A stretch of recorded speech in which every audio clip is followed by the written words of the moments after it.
नमस्कार, मी मकरंद सावंत, लेखक, दिग्दर्शक, संगीत, बिबट आख्यान.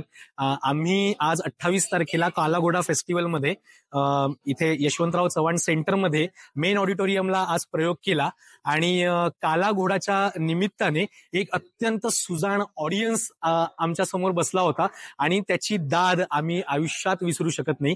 काला घोडाला परफॉर्म करणं हेच एक खरं तर म्हणजे ही संधी एखाद्या कलाकारासाठी फार मोठी असते, कारण काला घोडा आज 25 वर्ष पूर्ण करते. एक लिगसी घेऊन हे फेस्टिवल लोकांसमोर येतं.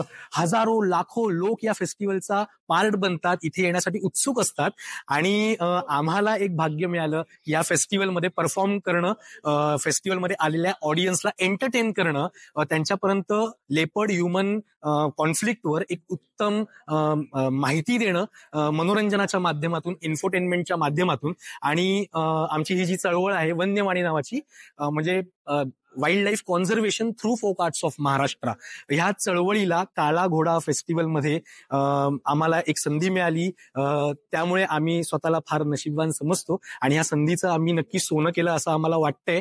आणि काला घोडा फेस्टिवलमुळे ही चळवळ आणखीन मोठी होईल याचा आम्हाला विश्वास आहे. आणि मी आम्हाला जिथे यांनी संधी दिली ते रवी मिश्रा आणि भाविक शहा यांचे सुद्धा आम्ही मनापासून आभार मानतो आणि सगळ्या ऑडियन्सला सुद्धा मी थँक्यू म्हणतो.